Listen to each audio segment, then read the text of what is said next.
Fala, meus amigos, estamos começando aqui mais um vídeo do canal e hoje a gente vai completar a reflexão do vídeo de ontem, né, no qual a gente falou sobre a marcha para Jesus, certo? A reflexão aqui sobre a marcha para Jesus. E, enfim, enquanto eu sigo aturando os crimes desse animal, dessa gente medíocre que não tem outra alternativa, estão cometendo crimes contra mim desde 2016, né? Não vão parar e eu não consigo nenhum advogado, então por isso que eles continuam cometendo crime aqui, quando querem, usando capachos aqui, usando o hackeamento do sistema, chantagem, ameaça, baixo nível, podridão, mediocridade. É uma gente inacreditavelmente medíocre, pobre, só tem muito dinheiro, mas tem muito pouca inteligência, muito pouco bom senso, e enfim, né, eu estou aturando esse lixo. Desde 2016 já estava passando por um problema sério de vida e tal, e fui me meter com um tipo de bandido desse, que estão aí sabotando minha vida desde então, eu não consigo me livrar desses animais. Enfim, vou continuar tentando aqui, porque a única coisa que pode continuar com essa farsa é eles continuarem sabotando minha vida, me difamando, destruindo aí as minhas conexões, porque são um lixo de gente, uma gente asquerosa, uma gente para jogar fora do planeta, entendeu? Enfim, torcendo aqui para alguma coisa acontecer para me livrar desses animais e eu conseguir seguir minha vida em paz aí, tá? Então vamos lá, a gente estava falando sobre, no vídeo de ontem, né, a gente estava falando sobre a Marcha para Jesus. E o título do vídeo foi A Marcha para Jesus, os Lemingues, o cristão bonzinho e a religião como fake news. Tá? Então a gente já falou basicamente sobre quase tudo, menos sobre os Lemingues, mas faltou falar sobre a ideia da marcha. É interessante pensar nessa ideia de marcha aí, né? Quer dizer, a marcha como algo que, enfim, tá ali, meio que o que está norteando, né, a produção desse encontro ali entre os evangélicos, e ao mesmo tempo isso pode ajudar a gente a pensar o quanto que é nocivo e retrógrado para o país, enfim, esse crescimento dos evangélicos, especialmente dos evangélicos, da religião em geral, né, mas especialmente dos evangélicos. E aí muita gente pode achar que, porque isso é preconceito, etc e tal, isso aí você tem que respeitar a religião dos outros. Vamos lá, duas ponderações iniciais aqui, antes da gente continuar, né, a reflexão, para que as pessoas entendam o que eu quero dizer. Para quem acompanha aqui os vídeos do canal, quem consegue ver os vídeos aqui, apesar da sabotagem desses animais fedorentos, para entender o que eu estou querendo dizer aqui, tá? Porque não é ataque à religiosidade pessoal de ninguém. Mas tem dois pontos que são importantes aí. Primeiro, vocês viram ali que tem a presença de muitos políticos, né, de Estado, políticos ali, governadores, prefeitos, etc e tal. Então, assim, vale ponderar o seguinte, não é a religião que é um ato político, né? A religião não é um ato político. O ato político é a religiosidade pessoal de cada um e o exercício dessa religiosidade em instituições adequadas para isso, ou na sua casa, ou onde a pessoa quiser, né? Desde que não afete ali o espaço do outro, como esses animais de quinta categoria estão fazendo contra mim aqui desde 2016, né? Mas enfim, então político é o exercício pessoal da sua fé, tá? Agora, respaldado esse exercício pessoal pela Constituição e não pela Bíblia ou por qualquer livro religioso. Agora, se você for perguntar para a maioria esmagadora desses evangélicos, especialmente os mais fanáticos e radicais, o que é mais importante para eles, a Constituição ou a Bíblia, eles vão dizer que é a Bíblia, né? E essa gente tem que continuar, enfim, a gente tem que ir aos pouquinhos debatendo isso para que diminua, né? Porque tem 202 deputados na tal bancada evangélica, né? E aí eles ficam falando, por um lado eles defendem, né, dizem que a passeata é um pluralismo religioso e, né, não pode ter PL das fake news, porque senão vai apagar, né, o pluralismo de ideias. Mas aí você vai ver ali em vários discursos, eles não estão nem aí para isso, né? Eles batem lá nos macumbeiros, nas outras religiões, nos ateus, ou então batem na própria política, que foi o caso do discurso do tal André Mendonça, lá, que é ministro do STF. Né? Deveria ter uma postura radicalmente diferente e não tem, né? Enfim, então é importante ponderar isso aí, porque tem gente que pode achar que isso aqui é preconceito religioso. A fé pessoal de cada um é problema de cada um. Agora, quando isso começa a se infiltrar no Estado, é um problema. E mais, né? Já conversei com pessoas que não acreditam nisso, que acham que isso não tem que se discutir e tudo mais. gente medíocre, né? Que hoje eu não quero ver nem pelas costas, entendeu?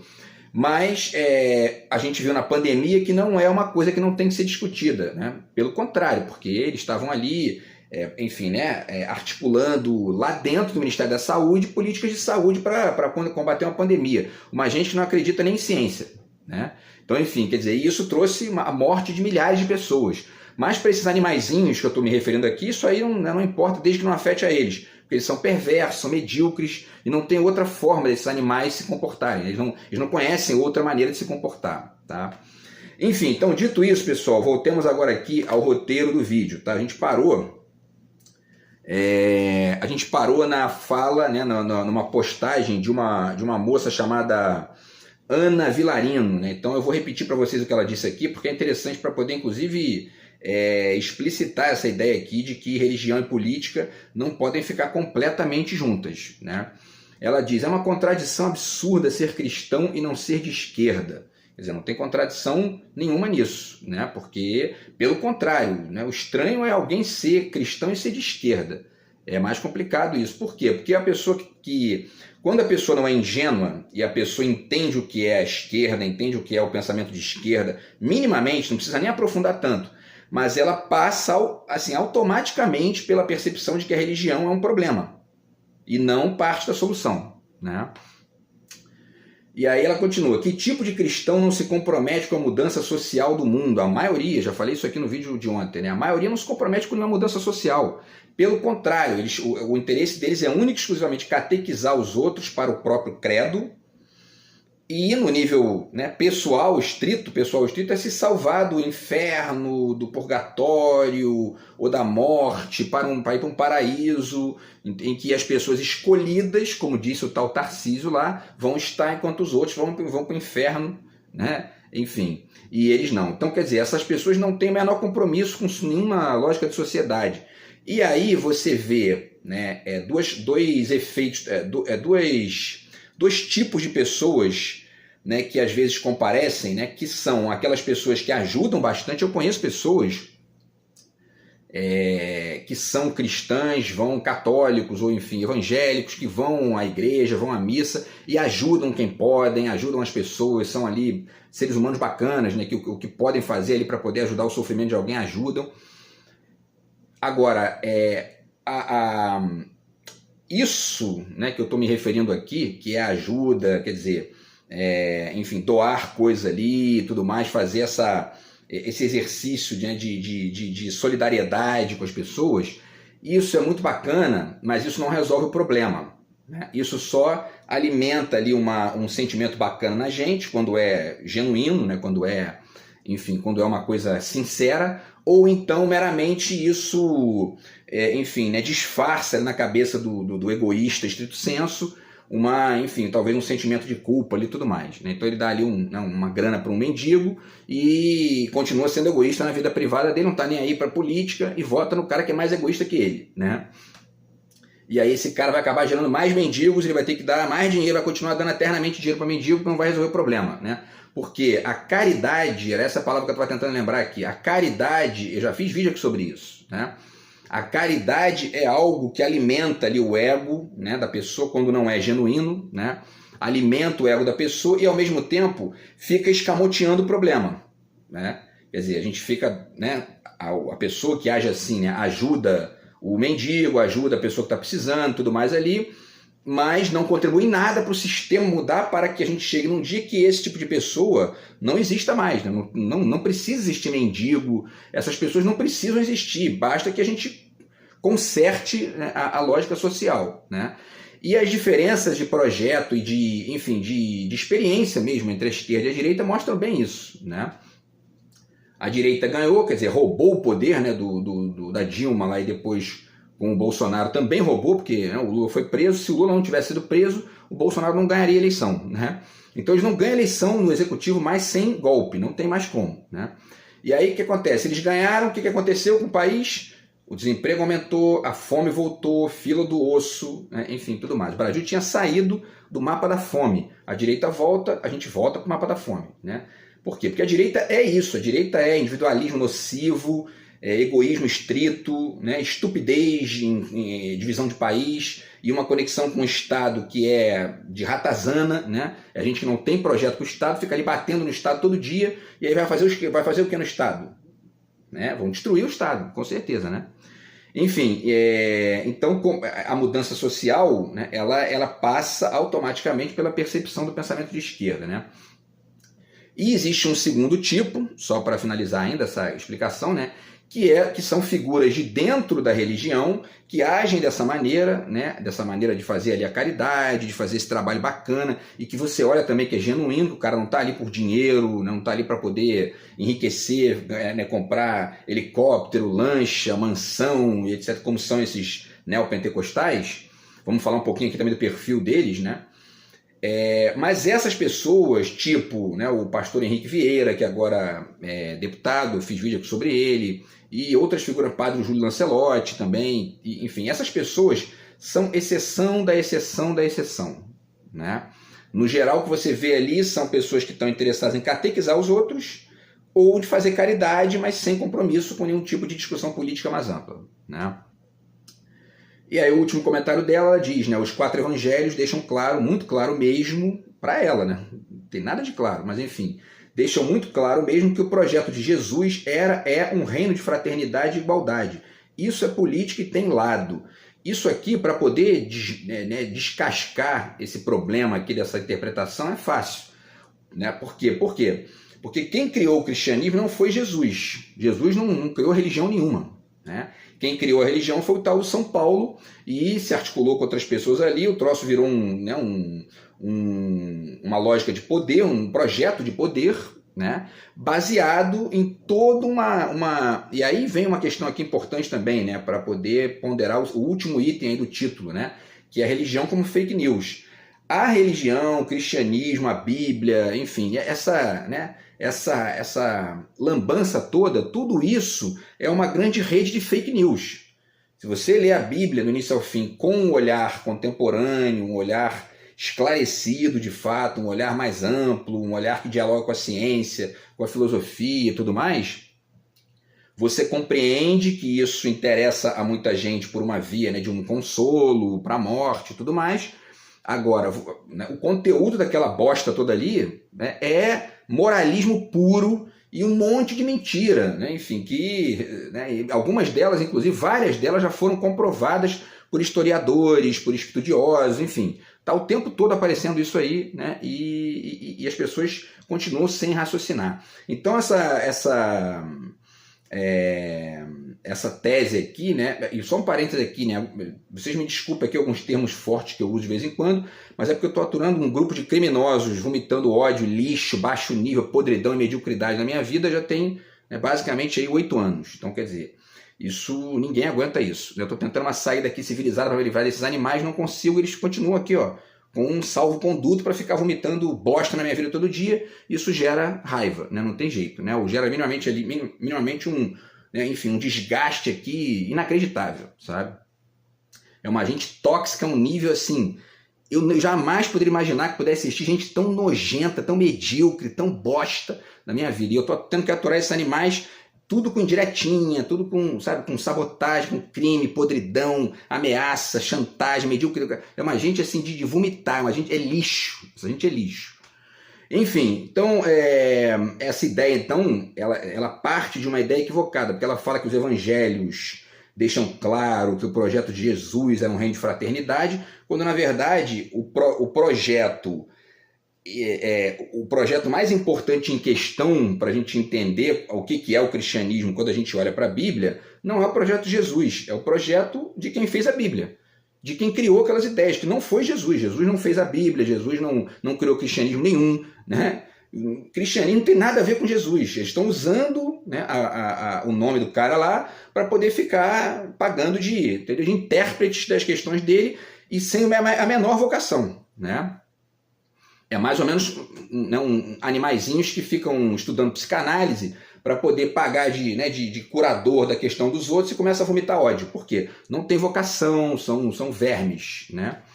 Enfim, então, dito isso, pessoal, vamos passar para o restante aqui do que a gente se propôs, né, no vídeo anterior, tá? Vamos lá, deixa eu ver a sequência aqui, porque tá tudo aqui na minha vida tá torto por culpa desses bandidos, né? Vamos lá, deixa eu botar aqui. Vamos lá.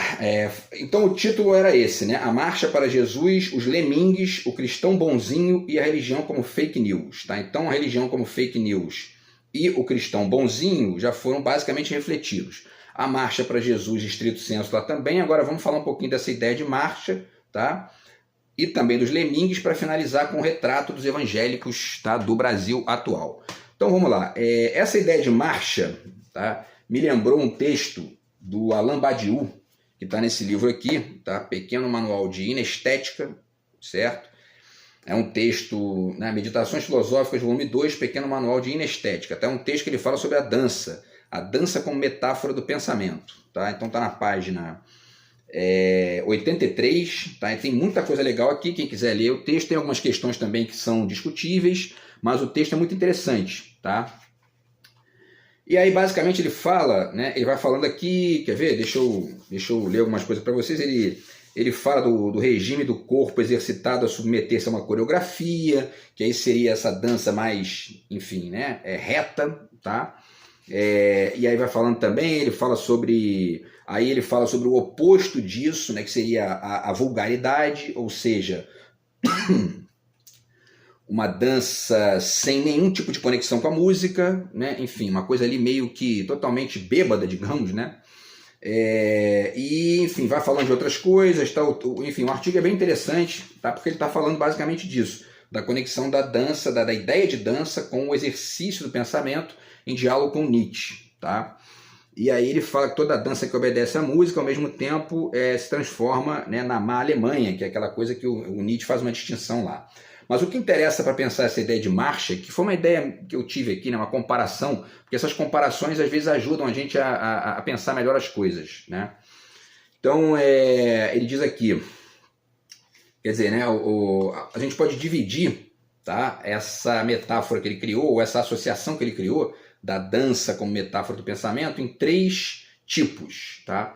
Então, a gente teria o primeiro tipo, que seria a coreografia, que é uma dança basicamente militar, é uma marcha militar. A marcha militar é uma dança radicalmente coreografada e radicalmente obediente, né, ao projeto, portanto, ao que foi, enfim, ali elaborado antes, né, ao que foi ensaiado antes, tá? E você tem o oposto radical, que seria a vulgaridade, ou seja, uma dança sem nenhum projeto, sem nenhum tipo ali de conexão com a música, e aquela coisa totalmente torta, e que, enfim, seria uma coisa meio que, basicamente, o limite do atonal, vamos dizer assim, uma dança atonal, tá? E você tem esse exercício do meio, que seria justamente a dança como metáfora do pensamento, que seria um pensamento como potência, para usar uma expressão do Nietzsche lá, tá? E aí essa dança do meio, digamos assim, ela não cai nem na coreografia radical, que é repetir sistematicamente o ensaio, né? E também não cai na vulgaridade radical dos movimentos totalmente aleatórios. Fica naquele entremeio, enfim, né? Se exercitando ali naquele entremeio de multiplicidade, de complexidade e tudo mais. Essa tal marcha para Jesus, ela é nitidamente, a própria ideia de marcha, ela é nitidamente um exercício de coreografia. Estão ali coreografando, estão repetindo, é um projeto de catequizar os outros, ou seja, de diminuir radicalmente o trabalho dessa dança como metáfora do pensamento. Manter as pessoas numa lógica de coreografia o tempo todo, né? E isso convence muita gente, tem muita gente ali também que não cai nessa totalmente, está ali por um aspecto só e não por todos, mas isso está crescendo no país, está gerando problema pra caramba, muito problema, né? Tanto é que a questão da pandemia é um exemplo disso, e mais do que a questão da pandemia, né, o fato dessa gente estar no Congresso não é meramente uma questão estatística, né? Eles estão ali, essas pessoas estão ali votando em projetos importantes para o país, estão trazendo atraso, estão trazendo problema, estão diminuindo as possibilidades de uma série de questões ali caminharem, porque as pessoas mais progressistas e mais conectadas com o papel do Estado vão tentando passar coisas ali, eles atrapalham, atrasam, sabotam, enfim, né? Tudo em nome do Senhor. Então, né, a gente tem que discutir isso aí, tá? para tentar fazer, enfim, o próprio Congresso, a política e o debate, de maneira geral, passar a funcionar mais nessa ideia da dança como metáfora do pensamento, tá? E não como, enfim, meramente uma coreografia. E aí essa ideia de marcha, para finalizar essa reflexão, né? Ela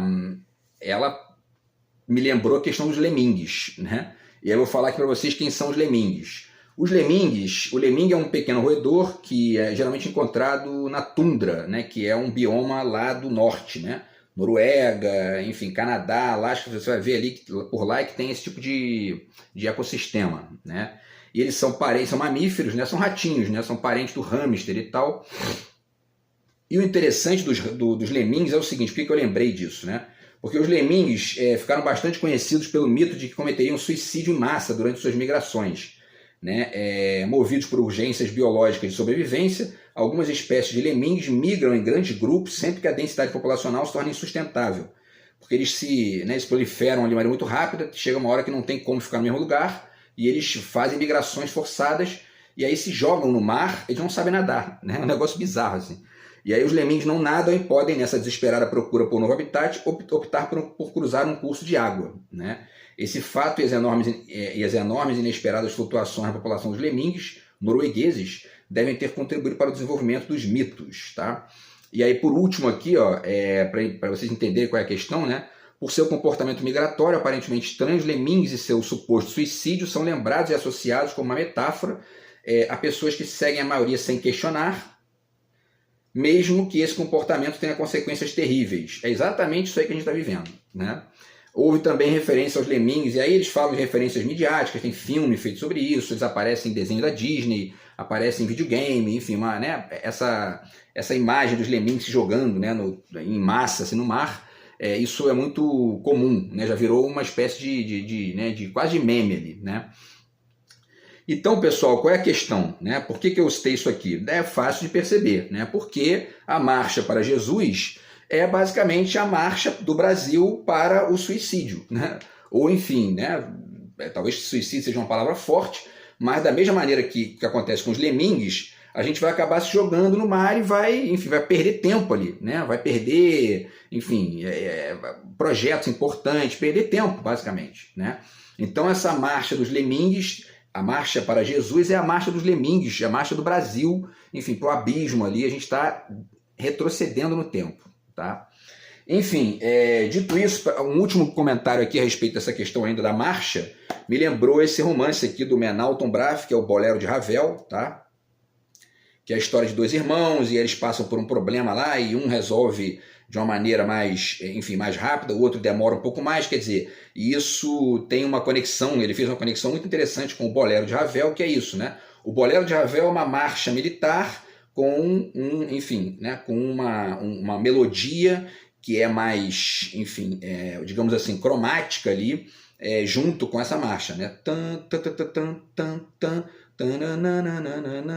Quer dizer, então é interessante porque a dança como metáfora do pensamento é um pouco parecido com isso.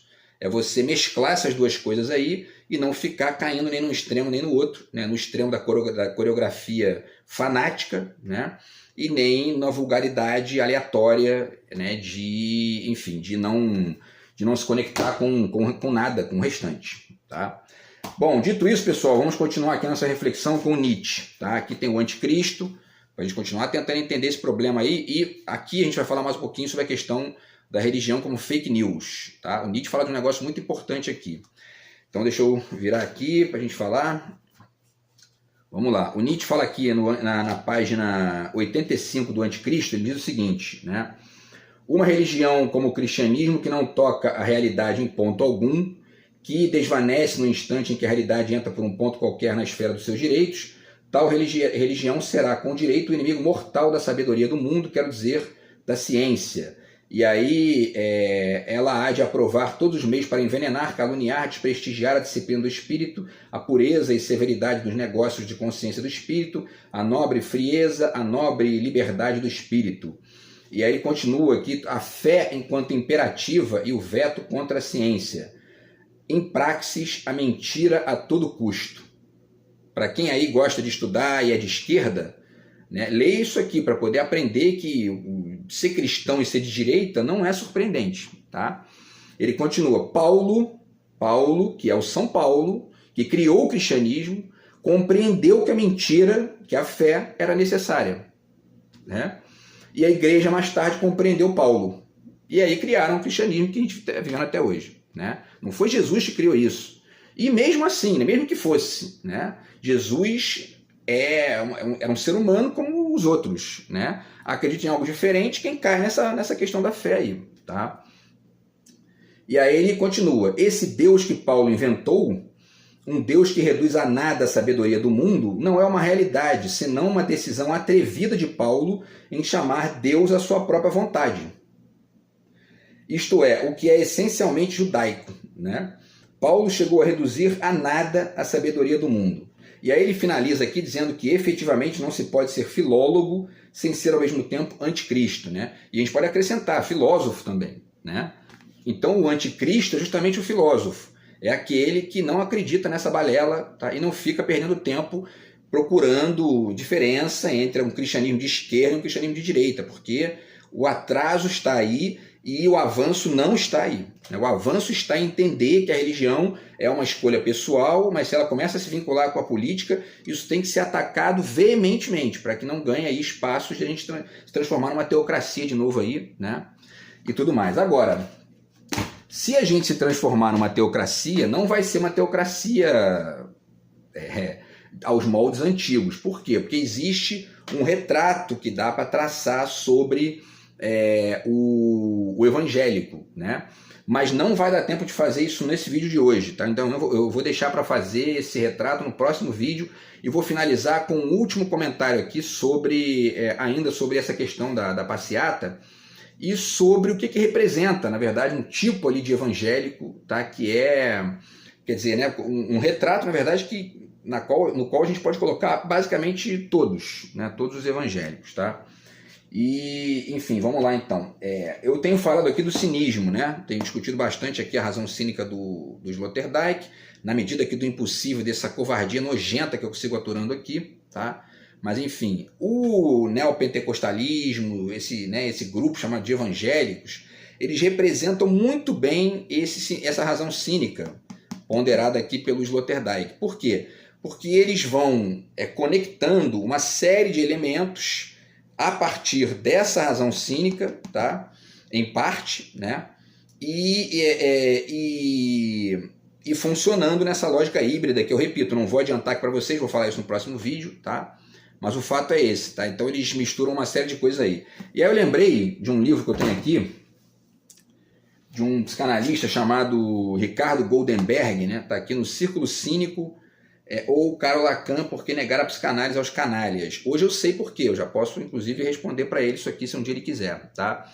Agora, independente disso, o que eu vou falar aqui não tem nada a ver com psicanálise, porque ele usa uma expressão aqui que é curiosa, tá? Ele fala ele usa uma expressão chamada dialética do malandro e do otário, né? Tá aqui, ó, né? Onde tá aqui, deixa eu ver. Ele usa aqui na página 68, 69, né? Ele usa aqui na página 68, 69 e usa também em outros termos, né? Em outros trechos do livro, tá? Então ele fala aqui, né? Por lógica, o malandro de hoje será o cretino de amanhã e vice-versa e tudo mais. A expressão está por aqui, tá? Depois eu acho aqui direitinho para mostrar para vocês. Mas o fato é o seguinte, eu fiquei pensando depois sobre essa expressão e o quanto que ela diz o que são os evangélicos e ao mesmo tempo o quanto ela é uma expressão equivocada, né? Porque, evidentemente, que diante dessa lógica de mentira em rede, que é o cristianismo de maneira geral, você tem aqueles que lucram com isso e aqueles que têm prejuízo com isso. Os que têm prejuízo são os otários. Os que lucram são os malandros, né? Os que estão ganhando dinheiro aí com essa lógica, com essa retórica tosca e pobre, né? Agora, para finalizar, isso é uma conexão ali, né, entre o malandro e o otário, mas não tem nada de dialética isso, porque otário não faz dialética. Otário não faz dialética. Otário ou é enganado, né, dá o dinheiro para quem está pedindo ali em nome de Jesus, ou, enfim, fica atacando os outros, vomitando ódio, como esse retardado aí que está fazendo comigo, né? E esse tipo de malandro aí, né, também não faz dialética, né? Ele está ali, na verdade, enganando os outros só, mais nada, tá? Enfim, então a gente finaliza isso aqui no próximo vídeo, tá? Quando eu vou fazer aqui um retrato, né, desses evangélicos e algumas características que eles nitidamente têm e que estão ali todas mescladas, tá? Numa mistura meio bizarra, tá bom? Então a gente se fala no próximo vídeo aí. Grande abraço, tamo junto, fui.